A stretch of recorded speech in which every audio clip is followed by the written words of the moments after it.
once that happened, I knew we were on. They weren't supposed to be in the car and they were stealing it. What'd you say on the Facebook post? Would the bastard who stole my ute please bring it back? And he rang me and said, mate, when did you get your ute back? He said, mate, you just drove past me. So you're standing in the middle of Total Tools and you get word that the ultimate tool has been sighted. What I found out later was we interrupted a drug deal.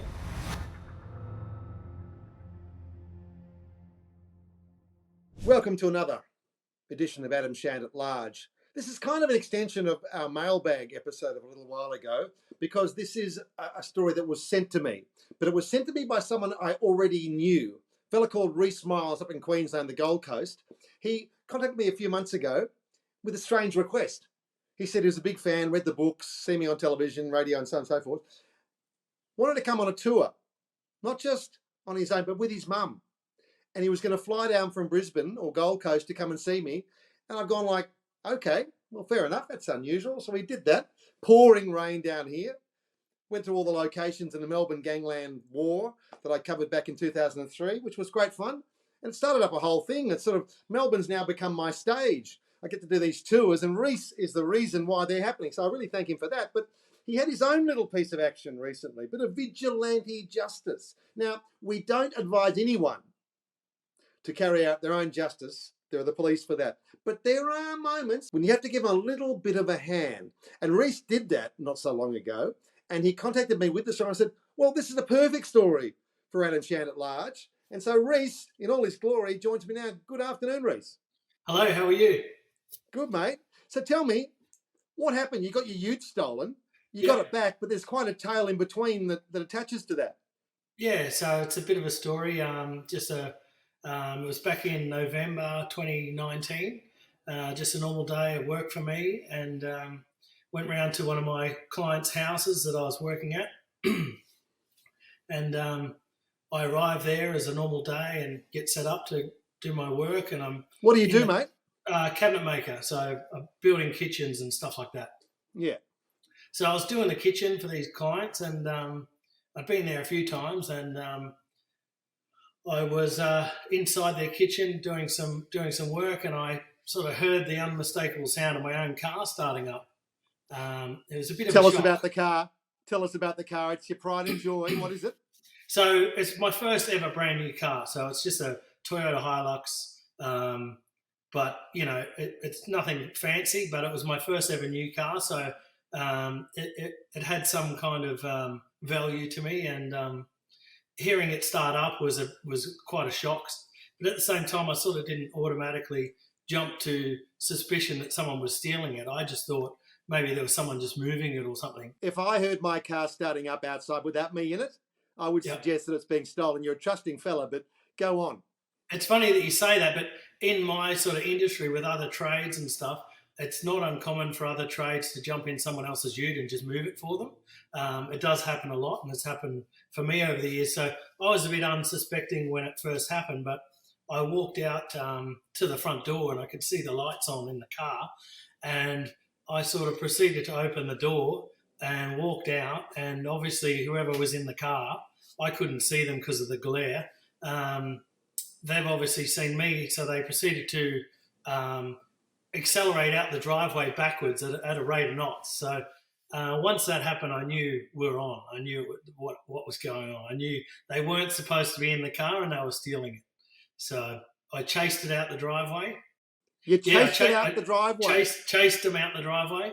I didn't have any shoes on. I just had socks on because I was working in someone's house. So I've sprinted out the driveway after this car that was flying backwards. So where it was like a cul-de-sac where a small little road. So when he got to the bottom of the driveway, he had to do like a 3-point turn to get away. So it gave me a chance to catch up to it. So as I did, I've caught up to the car as he's halfway through his 3-point turn, grabbed the passenger side door handle, but it was locked. So screeching of the tyres, the handles ripped out of my hand, and I'm watching the thing drive off into the... Oh, my God. I'm just envisioning that scene from Mad Max 1 where Kundalini throws the chain, hooks the car, and then rips his arm off. I'm seeing that for you, Rhys, but Kundalini wants his hand back. We avoided that much at least. I was pretty helpless watching it drive away. I was lucky that the only thing that I had still was my mobile phone in my pocket. But this guy's got my car, my keys, my wallet, all my tools. So it was very confronting, to say the least. Right. Next move. So I pretty much straight away rang the cops, 000.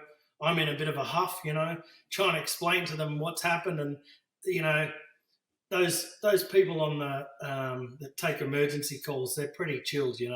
They're speaking to people who are stressed out and everything's going on, and I'm trying to get the story out and tell this lady what's happened, and she's more worried about what state are you calling from, what town, and they're asking you all the questions. Basically, that the car was stolen, and she wasn't surprised at all. It was just like another day in the office for them. And really, can I interrupt you there? Really, for most people, most police, this sort of a car theft is an insurance matter. And it's very hard to get them unless there's a very strong lead, and really it's expected to go to the insurance. But I'd love to hear people out there, if you've had this experience and you've got your car back, get in touch, because this story gets better. Keep going.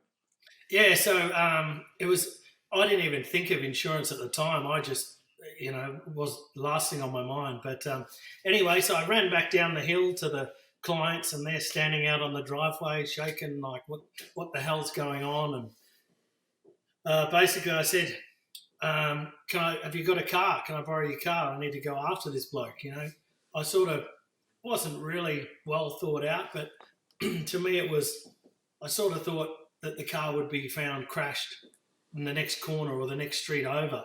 I didn't think the guy was going to steal the car for his personal use. Anyway. Really? Wow. You can't get away with doing these things these days, So I thought maybe he's just going to use it and then trash it and leave it somewhere.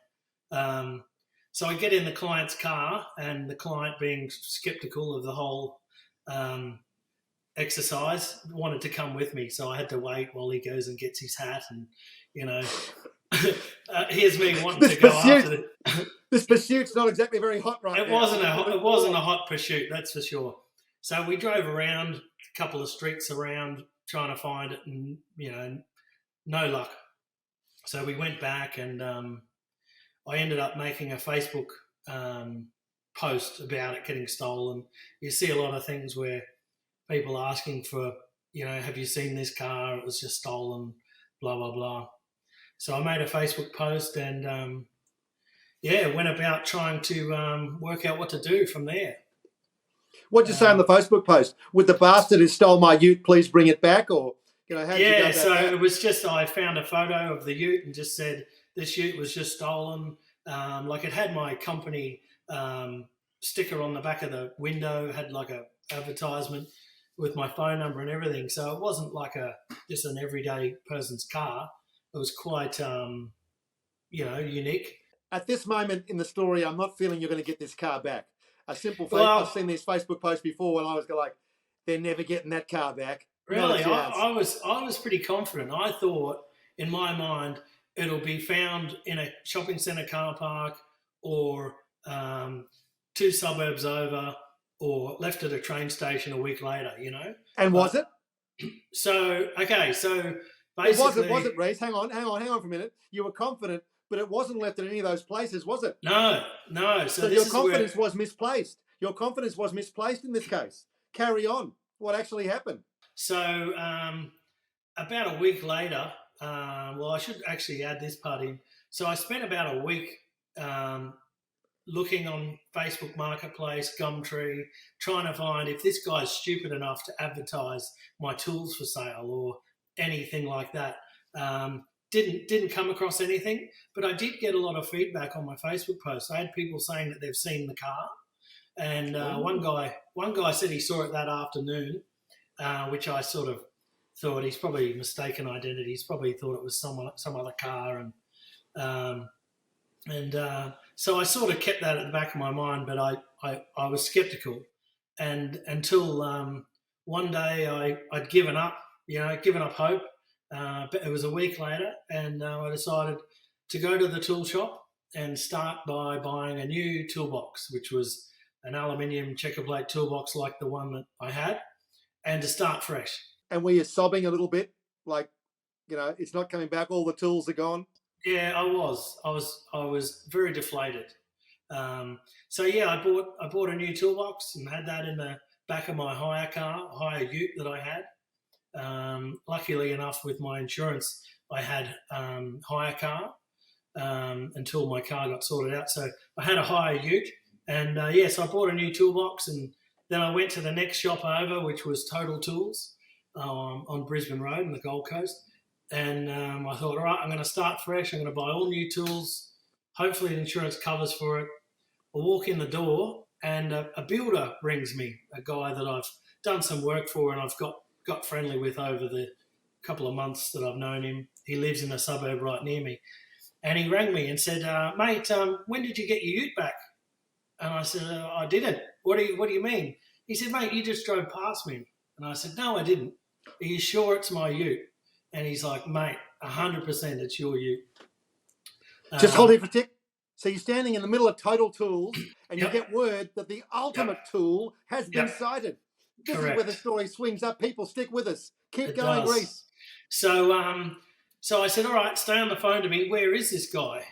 Thinking he'll be somewhere else. But turned out he was on the same road that I was on, heading towards me pretty much.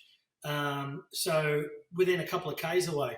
So I flew out of the tool shop, jumped in my hire car, got out, sat on the side of the road in the car with the car running, still on the phone to my mate, ready to get this bloke. And I'm thinking he's going to drive past me and I'll just follow him. I'll see where he goes. I still had the key for the car with me because I thought if I see it, I can take it back, right? So I'm waiting, thinking, hasn't come past. So I said to him, what's going on? He said, he's just gone over the hill. I've lost sight of him. Hang on a sec. And then he said, there he is. He's gone into Bunnings. So I'm like, okay, so that's across the road about 1 kilometre away. So I cut across all the traffic, over medium strips and fly into the Bunnings car park thinking, I'm going to see this bloke park the car and walk into Bunnings, and while he's in there, I'm going to steal it back.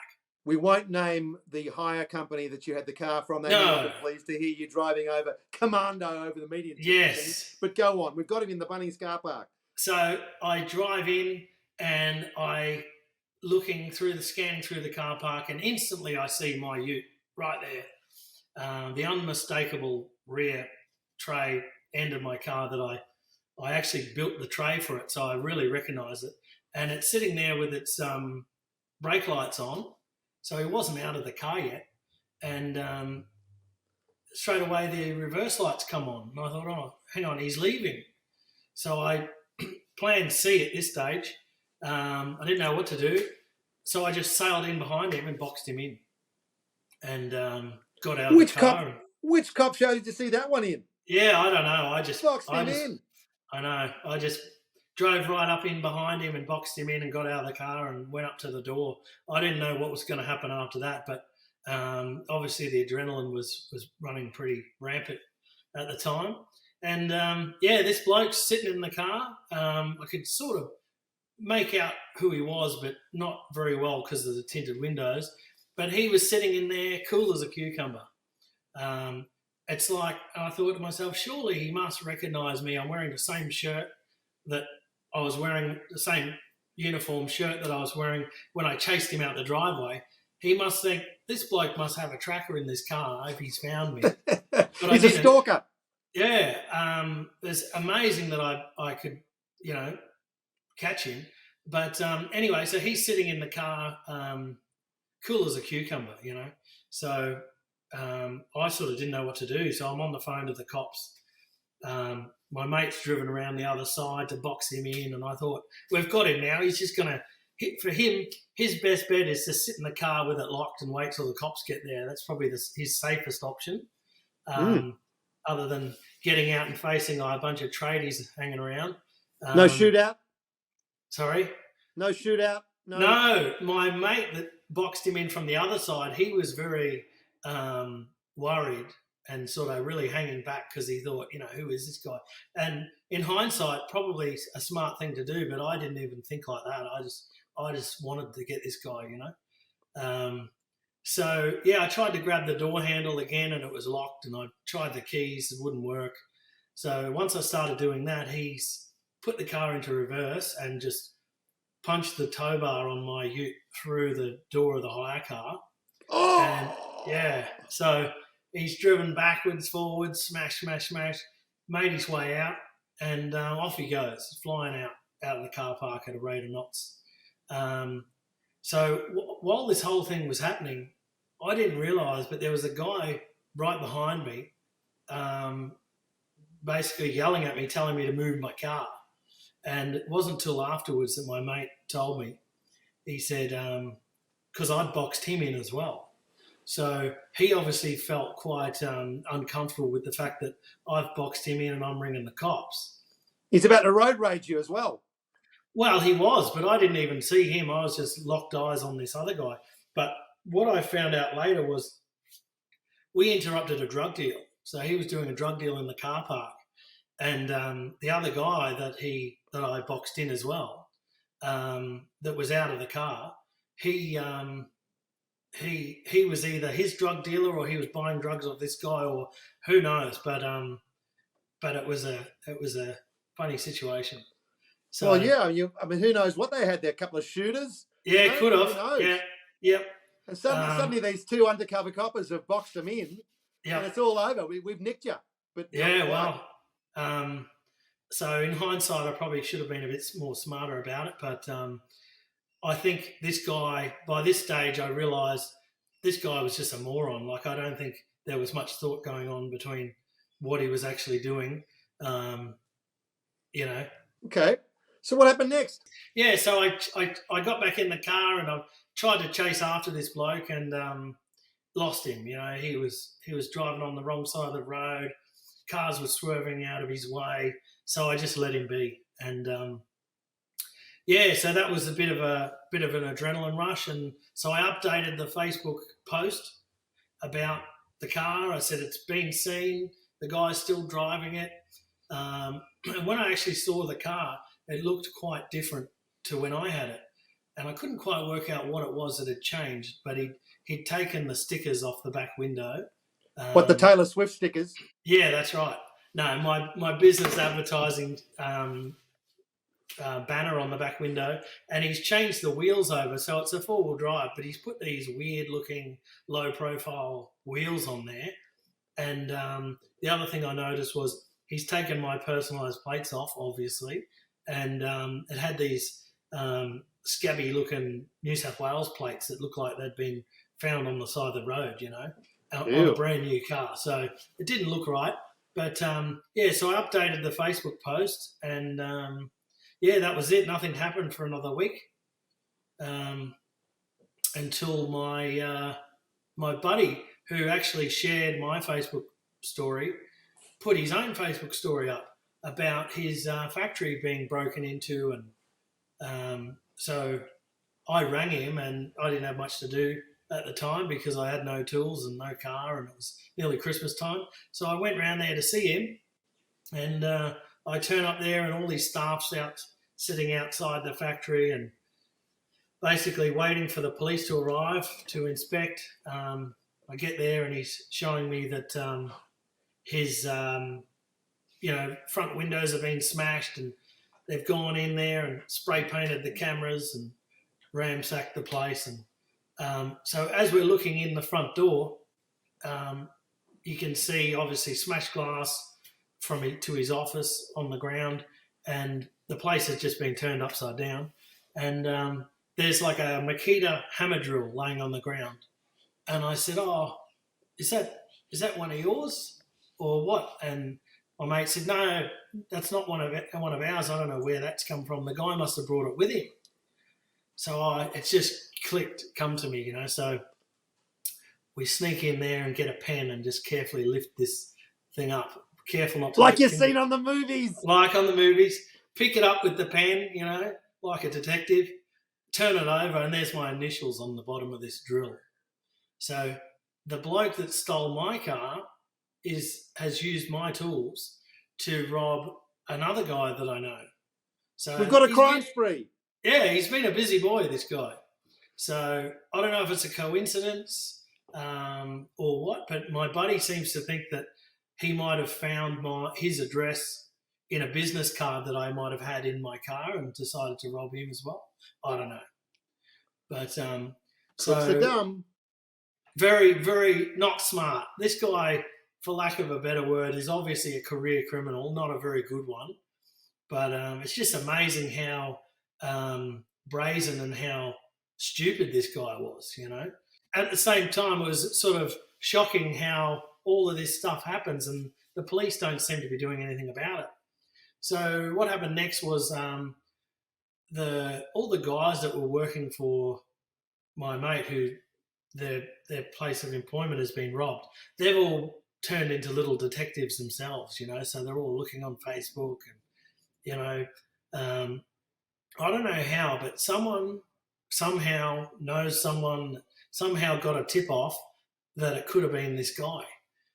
So I look him up on Facebook, and he's got really dodgy looking profile pictures, and you know you could sort of see by his Facebook profile he was a weird dude. So I looked into it, and he had for sale on Marketplace a set of wheels, and said that they suit a Hilux and they'd been for sale for like a month. And I thought, they look a lot like the wheels that were on my Ute. So I look at the guy's profile and I noticed we got a mutual friend. So I contact this mutual friend and I said, do you know this guy such and such? And she said, yeah, what's he done now? This is all going on. What are the police doing? I'm expecting Well, I to hear don't know. sirens. I really don't. That's what I would have thought, but not much going on at all. I didn't even. Okay, so she says she knows him. Yeah, she said, what's he done now? And I said, well, I think you've just answered my question. I think he's stolen my car. And she said, yeah, that'd be him. That'd be him. So anyway, finally the police get around to contacting me, and it wasn't about my car getting stolen. It was purely because my friend's business was broken into, and apparently it's linked to a lot of other crimes. But they've contacted me because of the drill situation. And they said to me, so you saw this guy in your car. When he stole the car, did you make out his face? And I said, oh, not really. But when I saw him at Bunnings, I reckon I couldn't really see him, but I reckon I could. If you put him in front of me, I could tell you who it was. And she said, all right, well, do you reckon you'd be able to, you know, help us out? And I said, look, silly question. And I showed her my phone and I said, is this the guy? And her face just went white. And she said, where's this come from? So I explained to her the situation. Basically, she wouldn't say, yes, that's him. She did say, I don't want you sorting this out. We'll sort it out, blah, blah, blah. I'll call you if I need you. And did you say, a bit late for that, ma'am? Yeah, well into this investigation, ma'am? Exactly. So, long story short, they didn't need me to identify the guy. They obviously had too much on him. But about a day after that, I got an anonymous phone call saying, oh, we've found your Ute. It's on the side of the road at such and such. So, and I thought that was really strange because it's from a private number. And this is after the cops have apparently already got this guy in custody. So I take off to the address where he told me my car was, and sure enough, there's the car on the side of the road, and there's a cop car right behind it, and the cops are standing out there taking notes. So I pull over, and told the cops everything. They sort of didn't know anything about it. They just got a call about an abandoned car. So the crooks picked this bloke up in the end, right? They arrested him. Yeah, they've got him. So the detective lady rang me and said, I just want to let you know we've got the guy. We've charged him. He's not going to get out of this one. And I said, oh, how did that go, you know? And she said, oh, look, he's the sort of guy that wouldn't shout if a shark bit him. But once we laid all the evidence on him, he was pretty worried, you know. You didn't say, listen, if you need me, I can come down and do a bit of interrogation. I'll bring the phone books with me. This is Queensland, after all. It's funny that it turned out that I probably would have given him a lot more punishment than what the cops did. He only did 12 months. Is that right? I know that because I know the guy's name, obviously, and I've done a bit of googling. And even to this day, he pops up all the time in current court listings. So all how the paper puts up who's appearing in court today. He's in it every week. At least you've been robbed by a guy that's well known to police. But what a fantastic story to get your car back. Have you still got it? No, so what happened was it was after the 2 weeks, and I was able to go and look at the car and take whatever possessions of mine that were still in it away, and then the insurance company were going to just pay me out for the car. And I actually wanted to buy the car back because it was in pretty good condition, but it never come up at the auctions. I actually found the car. I actually found the car about a couple of years later. For sale down in Sydney, so it hasn't gone very far. There you go. There you go. That's a great story, mate. I really appreciate that. I'll tell you a story of my own. Similar but different story. Mid-60s, my mother's at home. Phone rings. It's the police. Mrs. Shand, I'm sorry to inform you that your husband has been blown up in a car. We found his jacket in the smoking ruins of a car that was rigged with a bomb, and all we found is his jacket with his name on it. My mother, slightly shocked, turned to my father, who was standing right next to her, and said, I knew that was going to happen. Yep. I don't think that's him. But the story was, this crook stole our EH Holden from down in Rose Bay, took it up to Edgecliff, was rigging it to blow up somebody else, and blew himself up into pink mist. Instant karma. Yeah, exactly. Instant pink mist. And at least your guy's gone to jail. He's learned his lesson. He's never going to steal a car from a vigilante like Rhys Miles. Well, he hasn't learned his lesson because he's obviously still doing it. But one more thing I'll add. About 12 months ago, I had someone contact me on Facebook saying, I found your bank card. And I thought, I haven't lost a bank card lately. I don't know. I thought it was a scam. She sent me a photo, and I looked at the expiry date, and this card was filthy. She said, I found it in my garden. I said, whereabouts? So it was literally about a block from where my car was stolen. So first thing this guy's done when he stole my car is take the cards out of the wallet and throw them out the window. Probably will still keep coming up. But listen, here's the message for people up in Queensland. Don't worry about the QPS. Just Facebook, a couple of mates, pursue them in your socks, whatever you have to do. But you have to do your own justice up there. Rhys Miles, thank you so much for sharing that story. No worries. When you're coming, we're actually going to have a show down here in late May, and it's in honour of you. It's going to be an inside show because you have to walk anywhere. Just have a few beers and watch. So come on down for that one. Yeah, Everybody else, get in touch. Get in touch for that show. It's going to be indoors late May. We'll give you details shortly. But also, anybody else out there who's done your own justice, this is the time to share it. Now, I don't want to hear that you've blown up your neighbour or done something heinous, but done something good in the pursuit of someone bad. Thank you once again, Rhys Miles, and thank you to everyone. This has been Adam Shand at Large.